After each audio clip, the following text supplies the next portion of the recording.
자, 우리는 지난 시간 성경이 하나님께서 죄된 인간을 구원해 주시는 이야기, 즉 구속의 역사라는 것을 배웠고요. 자, 바로 이 구속의 정점이자 완성되시는 분이 우리 주 예수 그리스도라는 것을 살펴보았습니다. 자, 그렇다면 이번 시간에는 바로 이 구속 이야기의 시작점을 좀 살펴보려고 하는데요. 자, 성경은 하나님께서 이 땅을 창조하신 것 자체가 사실은 우리 모두를 향한 엄청난 사랑이요 구속이었다라고 주장하고 있어요. 자, 한번 따라해 볼까요? 하나님께서 이 땅을 창조하신 것 자체가 우리 모두를 향한 사랑이었다. 자, 우리가 바로 이것을 이해하기 위해서는 바로 이 성경이 쓰여진 시기의 사람들이 세상이 어떻게 시작되었다라고 생각했는지를 좀 살펴볼 필요가 있어요. 자, 이게 성경에 나오는 이야기는 아니다 보니까 좀 생소할 수 있는데요. 이 성경이 쓰여진 시기의 사람들이 천지가 어떻게 창조되었다라고 생각했을까? 자, 저는 가장 잘 알려져 있는 창조 신화 두 개를 좀 소개를 해드리려고 하는데요. 자, 먼저 첫 번째로 모세가 자란 이 이집트에는요, 헬리오폴리스라는 신화가 널리 펼쳐 있었는데요.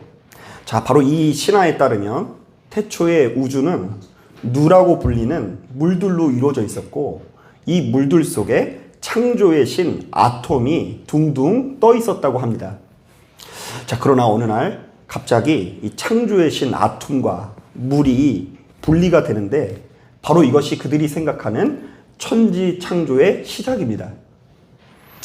자, 이후 창조의 신 아톰은요, 언덕에 신전을 세우고 자신의 자녀 신들을 만드는데요. 자, 이 과정이 너무 엽기적이라 이제 강대상에서 전하는 것이 좀 개운하진 않지만, 자, 제가 뜻하는 바가 있으니까 들어주세요. 강대상에서 지금 듣지 않으면 잘 모르실까봐 제가 말씀드리자면, 이 신이요, 갑자기 자위 행위를 통해서 정액을 분사하고 그것을 자기 입에 넣어 다시 토하는 기행을 보이는데요. 자, 여기서 만들어진 신들이 공기의 신이고 습기의 신입니다. 자, 그리고 이들 쌍둥이 남매가 또 결혼을 해서 대지의 신과 하늘의 신이 출산됩니다. 자, 역시나 남매였던 이 대지의 신과 하늘의 신은 또다시 결혼해서 이집트의 여러 조상 신들이 이렇게 되어져서 탄생을 하게 되는데요. 자, 그런데 이 신들이 어찌나 철이 없는지 모릅니다. 자, 갑자기 사랑에 빠져 결혼을 했다가 갑자기 시기와 질투에 빠져서 자기 남편 신을 암살을 합니다. 자, 그래서 이집트 사람들은 이 세상이 바로 이렇게 철없는 신들이 지지고 볶는 과정에서 태동한 것으로 이해를 했다고 합니다. 자, 그렇게 하면 비슷한 시기에 메소포타미아 지역의 창조 신화도 굉장히 유명합니다. 자, 여기서도 태초에는 물이 있었다라고 하는데요. 단물의 신 압수와 바닷물의 신 티아미트는 서로 부부였는데, 이들 조상신들 사이에서 아주 다양한 후대 신들이 나타나게 됩니다. 자, 라흐무와 라하무라는 태고 신도 낳고요. 하늘의 신과 땅의 신도 낳고요. 자, 이들의 계보에서 우리들에게 잘 알려져 있는 고대의 용사 마르둑이라는 신도 태어납니다. 자, 그런데 여기서 문제가 발생하는데요. 신들의 부목격인 압수와 티아무트는 조용한 성품인데, 새롭게 태어난 젊은 신들은 너무나 시끄러운 것입니다. 자, 그래서 결국 젊은 신들을 죽이기로 결정한 티아미트는 온갖 괴물로 군대를 조직해서 공격을 했고, 젊은 신들은 속수무책으로 당할 뿐이었습니다. 자, 어때요? 성격 화끈하죠? 자신들의 자녀들이 어떻다고 공격을 하는 거예요? 시끄럽다라고 공격을 한 거예요. 자, 이에 타고난 용사 마르둑이요, 신들 중 최고의 지위를 자신에게 주면 그 조상신과 싸우겠다라고 결의를 합니다. 자, 그래서 다른 신들이 이것을 받아들임으로써 엄청난 전쟁이 일어나는데요. 결국 승리한 마르둑은 자신의 손으로 죽인 이 티아마트를 반으로 갈라서 상체는 하늘로 만들고요, 하체로는 땅을 만듭니다. 자, 그렇게 우주의 질서를 확립한 마르둑은 티아미트의 군대 총사령관을 죽이고 그 피를 흙과 섞어서 사람을 만드는데요. 자, 그리고는 이렇게 만들어진 사람은 신들의 일을 대신 맡아 죽도록 노역을 하게 되었고요. 신들은 안식에 들어갑니다. 자, 그러니까 바로 이런 이야기에 등장하는 신들은 사실은 참 나쁜 놈들이죠. 자, 그러니까 지들이 일 안 하고 놀기 위해서 누구를 창조했어요? 자기가 일하기 싫어서 누구를 만들었다고요? 인간을 창조한 거예요. 자, 어떻습니까? 지금 제가 소개한 이야기들이 인터넷 검색만 좀 해보면 나오는 고대 근동 사람들이 믿고 있었던 창조의 역사입니다. 자, 물론 우리는 이것을 신화라고 표현하지만 고대인들은 바로 이런 이야기들을 역사와 사실로 믿었습니다. 자, 아마도 창세기를 기록한 모세라든지 애굽에서 430년간 종살이했던 이스라엘도 역시 바로 이런 종류의 신화들을 아주 어렸을 때부터 듣고 자랐을 것입니다. 자, 그런데 여기서 나오는 신들은요, 하나같이 편안하고 따뜻하고 사랑이 많은 사람은 아무도 없죠. 하나같이 두렵고 무서운 존재 아닙니까? 자, 일단은 우리 인간보다 훨씬 더 음란하고 폐륜적이고요. 아니, 사람도 자기 자녀를 함부로 죽이지 않는데, 아니, 신들끼리 서로 자기 이렇게 자녀가 시끄럽다고 전쟁을 일으켜가지고 학살을 하려고 하기도 하고요. 툭하면 자신이 힘세다고 자신보다 힘없는 존재들을 괴롭히거나 죽여버리는 것이 일수였습니다. 심지어 자신들의 안식을 위해서 인간들을 창조했다고 하는데요. 자, 이런 신들에게는 자비와 긍휼은 조금도 기대할 수 없고요. 사람들은 그저 벌벌 떨면서 신들의 비유를 맞추고 화를 면하고 풍요를 얻는 것에만 관심을 보였습니다. 자, 그런데 바로 이런 상황 속에서 하나님께서는 모세를 통해 전혀 다른 창조 이야기를 전해주시는데요. 자, 이것은 당시 사람들에게 크게 두 가지 점에서 엄청난 충격을 가져다 주었습니다. 자, 첫째, 자, 이전에는 해와 달과 별들을 신으로 알고 섬겨왔는데, 알고 보니 이것들은 누가 지으신 거예요? 하나님께서 지으신 피조물에 불과했는데요. 자, 놀랍게도 성경은 하나님께서 지으신 피조물들 중에 해와 달과 별이 아니라 누가 걸작품이라고 주장하고 있어요?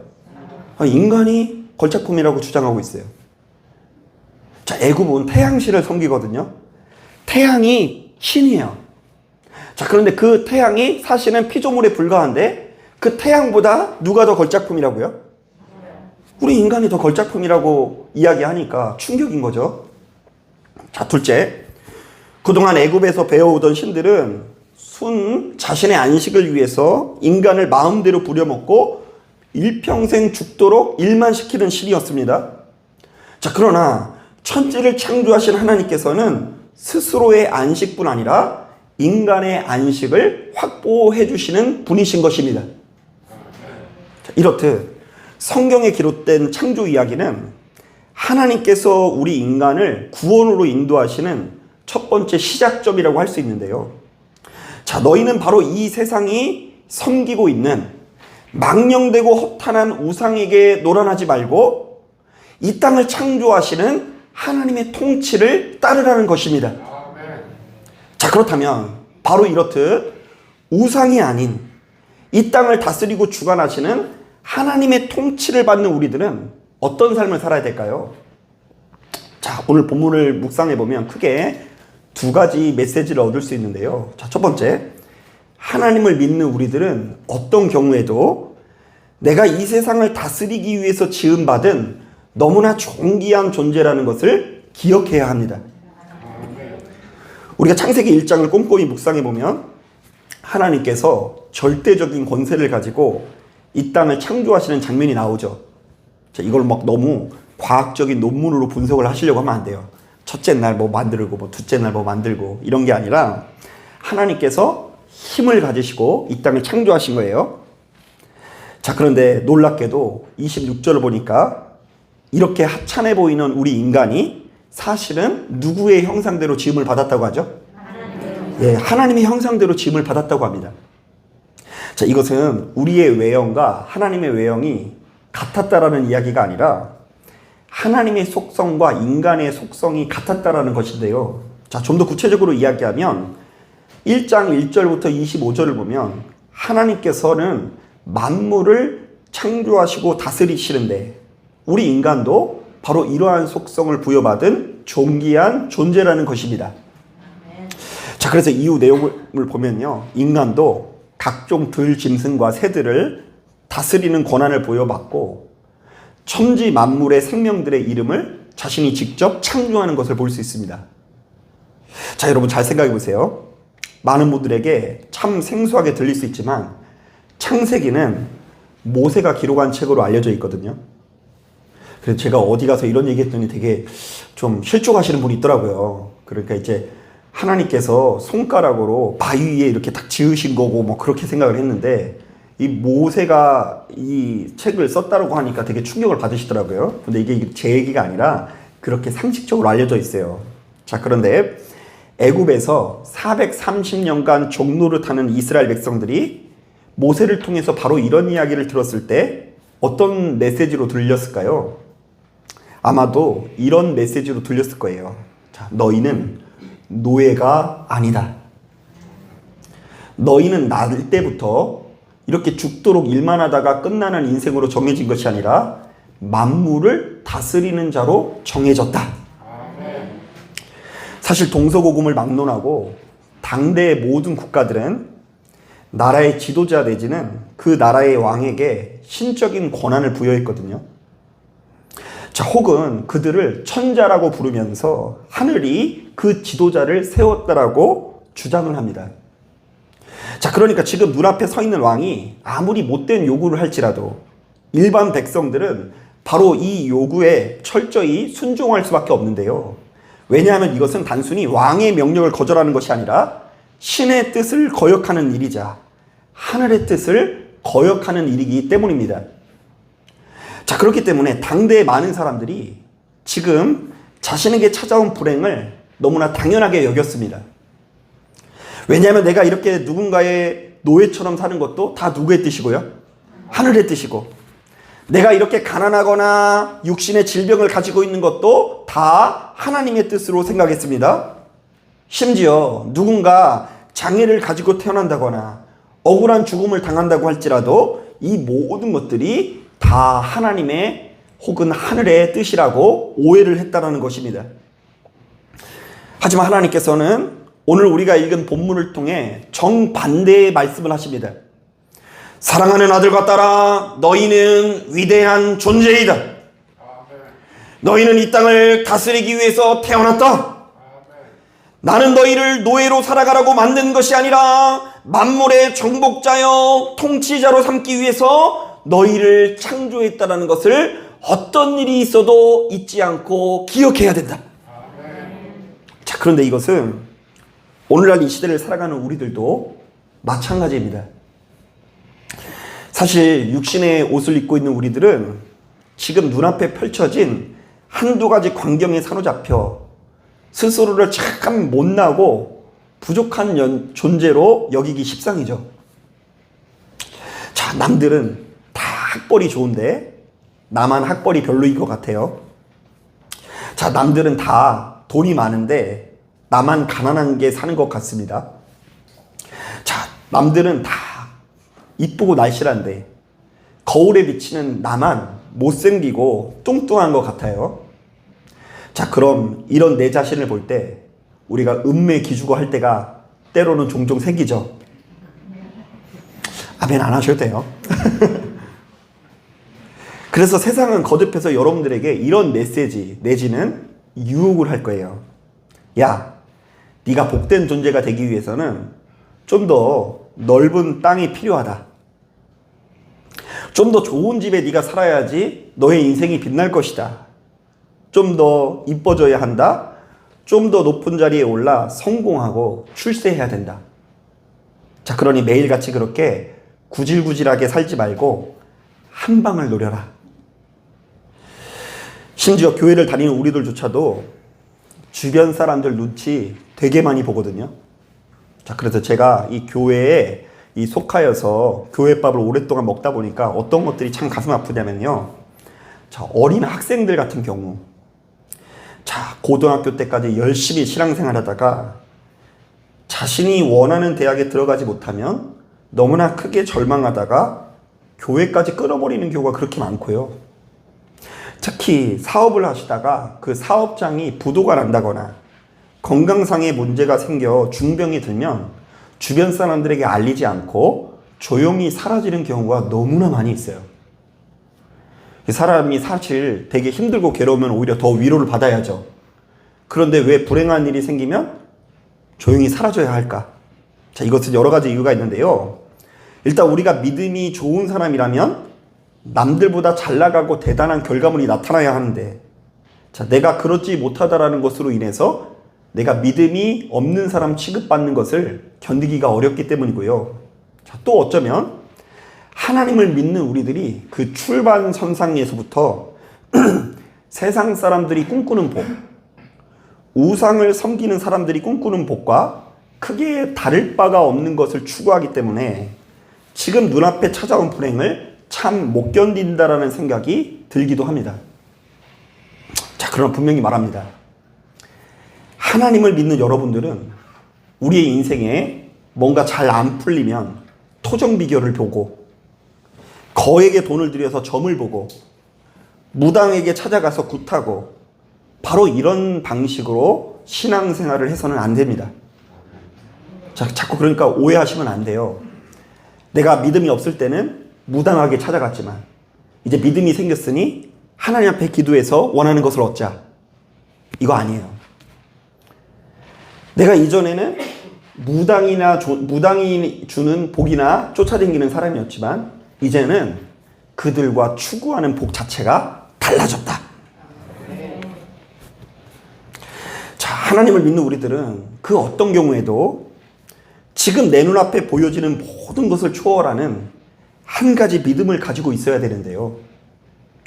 나는 이미 이 세상을 다스리기 위해서 지음받은, 이 세상을 통치하기 위해서 지음받은 너무나 존귀한 존재라는 것입니다. 자, 한번 따라해 보겠습니다. 나는 하나님께서 창조하신 걸작품 중에 걸작품이다. 한 번 더 따라하겠습니다. 나는 그 어떤 경우에도 노예처럼 살 수 없고 왕 같은 제사장이다.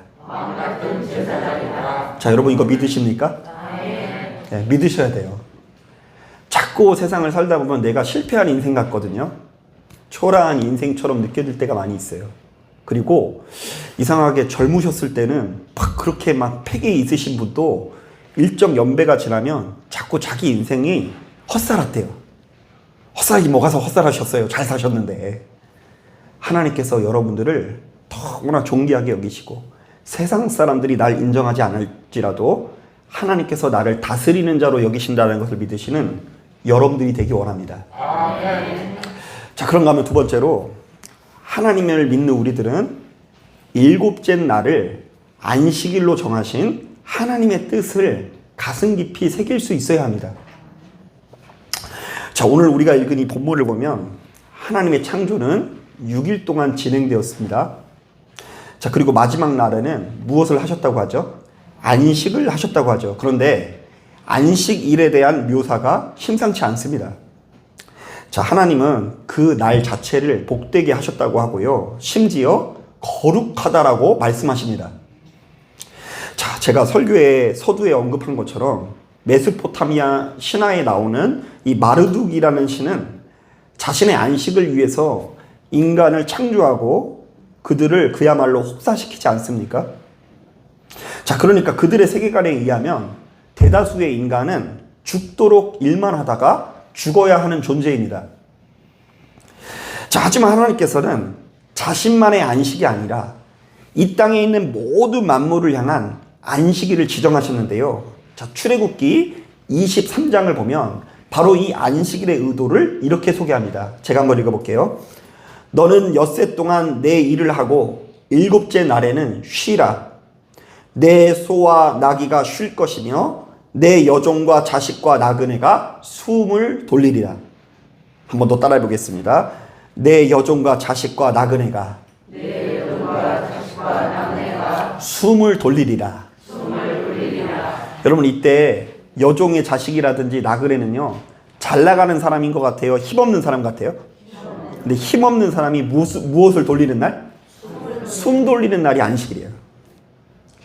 힘센 신을 위해서 인간이 죽어라 이래가지고 제 시계 만든 게 아니라 하나님께서 그 힘을 가지고 질서를 정해주시는데, 이 땅에서 가장 못나고 부족한 사람들을, 힘없는 사람들을 숨 돌릴 수 있도록 이 세상의 질서를 정해주신 거예요.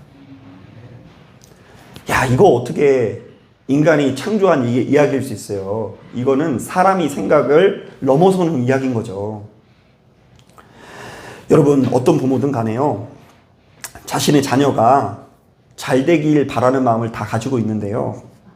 자, 그런데 때로 부모 입장에서는요, 자녀를 지켜보는 가운데 그야말로 우라통이 터질 때가 있긴 하죠. 일단 이 녀석이 젊은 나이에 아무것도 안 하고 맨날 띵가띵가 놀기만 하면 부모의 마음이 참 좋지 않을 것 같아요. 자, 그리고 맨날 집에서 뒹굴뒹굴 하는 모습을 보아도 속이 그다지 편하지 않을 수 있습니다. 자, 그런데 자녀가 이렇게 게으르고 방탕하게 살아가는 것도 속상하지만, 자, 그러나 반대로 이 자녀가 맨날 일하느라 고생하는 모습을 봐도 부모의 마음이 좋지 않죠. 자, 실제로 한 집사님의 아들이 일찍부터 결혼을 해서 가정을 건사하기 위해서 그야말로 죽자 살자 일을 하게 됩니다. 자, 낮 시간에는요 아주 고된 직장 생활을 하더니 밤 시간에는 조금 더 살림에 보탠다고 하면서 배달 알바를 하는데요, 이런 일정이 어찌나 힘든지 얼굴이 반쪽이 됩니다. 자, 그럼 이때 부모님은 뭐라고 말해야 될까요? 아이고 얘야, 아직도 부족하다. 쓰리잡 포잡을 띄어서 나를 좀 호강 좀 시켜줘라. 네가 좀 열심히 일해야지 내가 좀 편하지 않겠니? 너 때문에 내가 호강하기 위해서 너를 만들었단다. 너는 나의 로또다. 적금이다. 자, 이렇게 말하면 정상이 아니죠. 자, 만약 그 부모가 정상적인 부모라면 이렇게 이야기할 수 있어야 됩니다. 아들아, 일을 좀 작작해라. 그러다 건강 상해. 건강이 상하고 나면 아무 소용이 없는 거야. 자, 보세요. 부모는 열심히 일하면서도 정말로 돈 벌고 있는 아들에게, 열심히 일하면서 돈 벌고 있는 아들에게 왜 이렇게 말할까요? 아주 간단합니다. 부모는 돈보다 자신의 아들을 아끼고 사랑하기 때문에 자신의 건강을 상하면서까지 돈을 버는 것이 그다지 탐탁지 않은 것입니다. 자, 마찬가지입니다. 안식일의 규례를 마주하고 있는 우리들은 그 무엇보다 바로 이 규례에 담겨져 있는 아버지 하나님의 사랑에 집중할 수 있어야 됩니다. 자, 사랑하는 아들아, 딸아, 너 맨날 그렇게 힘들게 살아가다가 건강 상하면 어떡하려고 그러니? 일도 좋지만 적어도 일주일에 한 번쯤은 푹 쉬고 잠도 푹 자고 숨 좀 돌리면서 살아야 한다. 자, 그래서일까요? 마가복음 2장 27절을 보니까 예수께서도 이런 말씀을 하십니다. 안식일이 사람을 위하여 있는 것이 아니요, 사람이 안식을 위하여 있는 것이 아니다. 자, 안식일이 누구를 위해서 있는 거라고요? 안식일이 사람을 위하여 있는 것이요, 사람이 안식을 위해 있는 것이 아니다. 자, 여러분 잘 생각해 보세요. 방금 전에 제가 말씀드린 것처럼 창세기는 모세가 기록한 책이라고 알려져 있거든요. 자, 그런데 애굽에서 430년간 쉬지 않고 종노릇하는 이스라엘 백성들이 모세를 통해서 바로 이런 이야기를 들었을 때 어떤 생각이 들었을까요? 자, 많은 사람들이 알고 있는 것처럼 애굽은 신들의 도시거든요. 일단 지금 이스라엘 백성들이 동원돼서 짓는 대다수의 건물들이 죄다 그들이 섬기는 신들을 위한 건물이고요. 자, 애굽의 바로 왕은 단순히 왕이 아니라 호루스라는 신이 이 땅에 헌신된 존재로 여겨져서 절대로 충성을 해야 합니다. 자, 그렇다 보니 당시 시대의 상식대로 간다면 이스라엘 백성들은 죽도록 일만 하다가 인생을 마쳐야 했어요. 왜요? 애굽의 바로 왕은 신이고 이스라엘은 바로 그 신의 안식을 위해서 태어난 노예에 불과했기 때문입니다.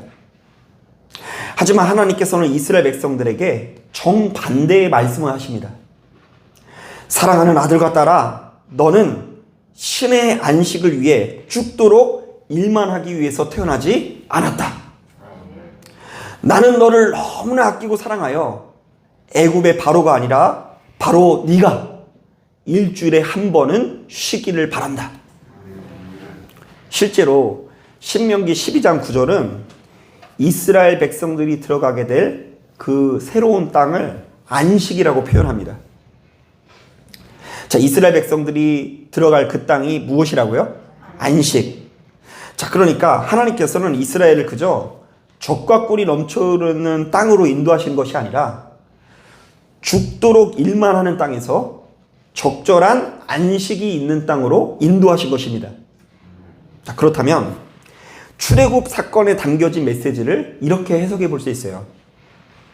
자, 하나님을 믿는 우리들에게는 모든 것이 풍족한 땅에서 죽도록 일만 하는 것보다 모든 것이 부족한 땅에서 적절히 안식하는 것이 낫다. 여러분, 좀 덜 벌더라도 쉴 때 쉬는 것이 아름다운 삶인 거예요. 이게 구원이에요. 구속이고 우리 삶을 건강하게 만드는 비결이에요. 자, 바로 이런 차원에서 어떤 경우에도 하나님을 믿는 우리들은 자기 자신을 귀하게 여길 수 있어야 되는 거예요. 자, 한번 따라해 볼까요? 나는 하나님께서 창조하신 걸작품 중에 걸작품이다. 한 번 더 따라하겠습니다. 나는 그 어떤 경우에도 노예처럼 살아서는 안 되고 왕 같은 제사장처럼 살아야 한다. 예, 이게 본문에 담겨져 있는 구속이에요. 자, 말씀을 정리합니다. 자, 성경은 하나님께서 죄된 인간을 구원해 주시는 이야기, 즉 구속의 역사가 담겨져 있는데요. 자, 이번 시간에는 바로 이 구속의 역사의 첫 시작은 하나님의 천지 창조라는 메시지를 전했습니다. 자, 사실 당대에 유행하는 신들은 자신들의 안식을 위해서 인간을 학대하고 못살게 여기는 신이었어요. 자, 그런데 우리나라도 마찬가지예요. 이게 귀신 이렇게 달래는 굿들 보면요, 그 귀신이 배고파서 자기 그 후손들을 그렇게 못살게 군대요. 그래서 제사를 꼭 드리셔야 되는 거 여러분 믿으십니까? 배가 고파가지고 그 제사는 안 챙기면은 그 집에 우환을 내린다니까요.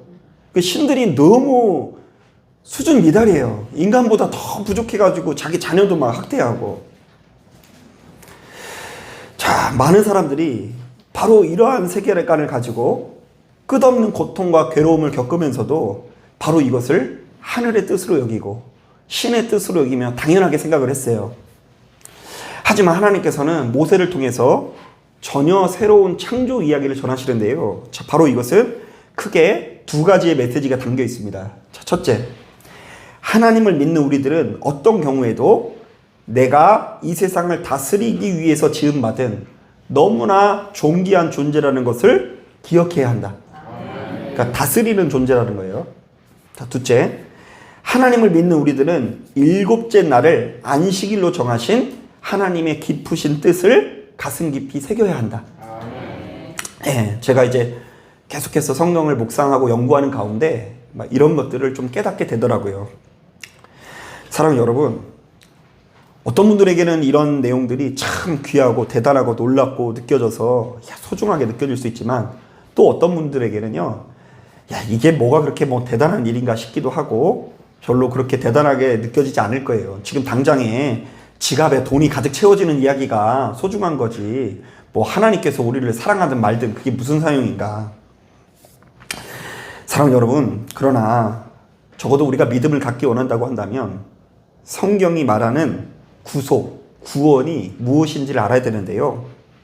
자, 결국 하나님께서는 다른 여타의 신과는 달리 우리 모두를 너무나 아끼고 사랑하사 고통에서 벗어나길 원하신다라는 것이 핵심이에요.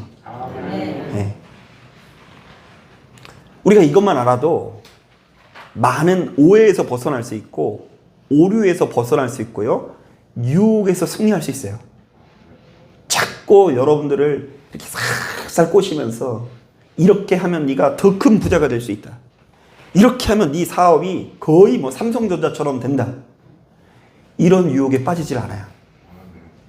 그렇게 안 해도 돼요. 부자가 아니어도 괜찮습니다. 좋은 학벌을 가지지 않아도 괜찮습니다. 세상에서 잘 나가지 않아도 괜찮습니다. 조금 없이 살고 가난하게 살아도 괜찮아요. 더 소중한 건 우리의 조건이 아니라 우리의 신분인데요. 우리의 신분이 하나님께 이미 어마어마한 사랑을 받는 존재라는 것을 가슴 깊이 알아야 돼요. 물론 증거는 없어요. 믿음이라는 것이 이렇게 막 증거를 딱 내보일 수 있는 건 아니에요. 믿음은 바라는 것의 실상이요 보이지 않는 것들의 증거다.